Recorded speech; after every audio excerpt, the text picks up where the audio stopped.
Hello, it's me Sutonia. Sorry for the long delay between the last video. I was busy with the Alliance tournament, but now I'm here to give you a Microwarpdrive Factional Warfare Kestrel guide. So for those of you who do not participate in Factional Warfare or low-sec PvP in FW space in general, typically there are two types of fits. You have afterburner scram fits, which either aim to stay on top of or scram kite their opponents, and then you have long-range 20km damage fits, which are counter fits to the above. I've already done an afterburner Kestrel guide, so I'm going to show you that you can do very well with a Microwarpdrive bullfit Kestrel in Factional Warfare space, and you don't have to fit an afterburner, which a lot of people claim you do.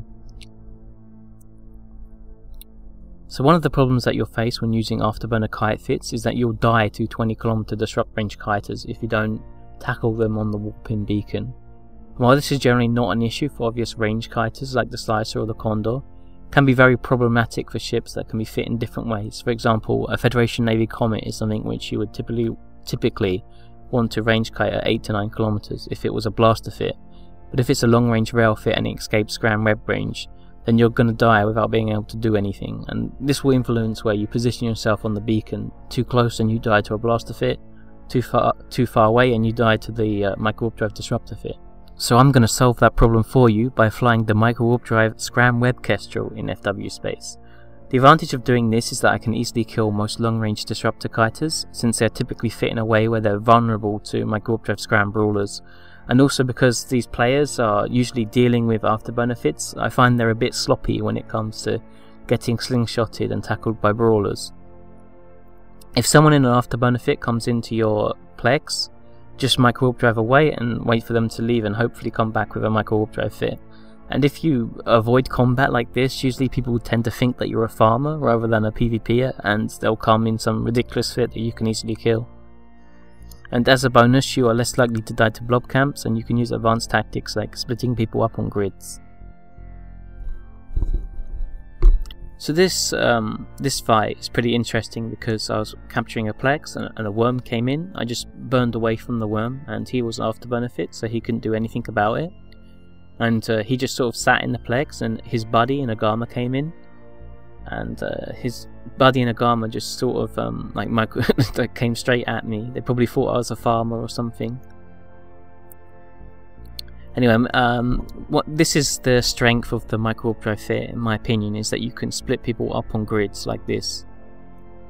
And you can see the worm is afterburning to his Gamma buddy now, but he's way too far away. He cannot influence the fight by the time he's in, even in drone control range, which the worm, I don't think it can look that far normally anyway. And I'm able to fight this Gamma without the worm's influence. And because it started in scram range, this is really good for me. It's still pretty close because it is a Gamma after all. It is a faction frigate and I'm in a Kestrel. I'm able to take down this Gamma in my Kestrel, and the Microwarpdrive really helped in splitting up this worm and this Gamma so that I could fight the Gamma alone. So this is another showcase of splitting up using the Microwarpdrive. So the Slasher came into, or was within 1 kilometer of my Plex, and then local went up by about 15 guys. So what I did is I got a lot of range from the center of the Plex, and then I burned away, and the Slasher came in, and it's a tackle Slasher. As you can see, there's a massive gang coming in right now of over 10 ships. But because I was able to split off the Slasher, then I was able to come back in and tackle him about 50 kilometers off the entrance of the Plex. These people land, but I'm easily able to just finish him and warp off before they're able to do anything. Some of them start afterburning to me now as well, but and that, what the Microwarpdrive did there was it gave me a lot of time to be able to work on the Slasher and then get out. You know, even if I had 10 less seconds there, I still would have gotten out from that fight. So again, this is just another example of how the Microwarpdrive fit works really well in Factional Warfare space, especially against people. There are a lot of groups that will try and blob soloers by baiting, by bringing in one ship, and then they have 6 or 7 other ships that are one jump out that will jump in and warp in as soon as this guy gets a tackle on me. So what I do as soon as I notice the fire tail come in, and local went up by about 2, so what I did is I got quite a lot of range. I always try to get about 70 kilometers off the beacon. So I'm burning away from the firetail now because I saw local go up, and a check scanner's still fine. I'm just want to get range from the center of the plague, so that way when I fight this firetail and I know his gang is going to come in and try and fight me, they're going to be very far away from him. Even if they have Microwarpdrives, they'll still take quite a long time to get to him, and more often than not, a lot of Factional Warfare players will have afterburners, so they will be completely out of the fight. So firetail, I just want to keep him in Scrambler range, but I want to stay out of his primary damage range, so he's forced to use barrage on me. I know I've talked about this before in the other Kestrel videos I've done, so I'm not going to focus too much on my tactics here.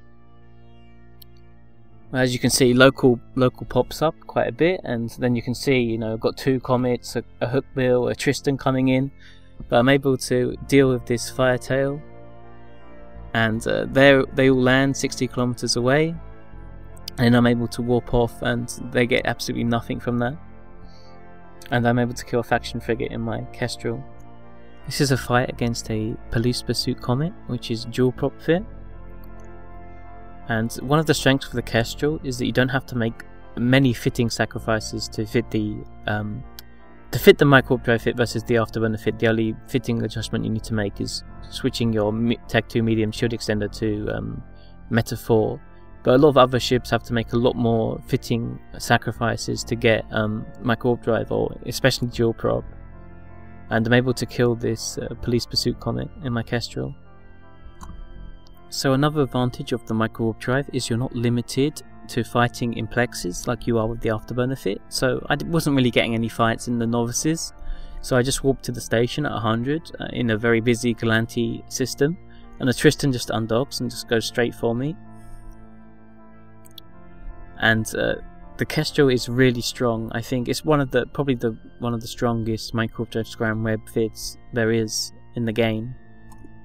And this is a long-range rail Kestrel, but I'm able to tackle him quite easily. I think he just pretty much goes ham on me, to be fair, and he does do quite well, but I'm able to take down this Tristan, which is a very popular Tristan fit.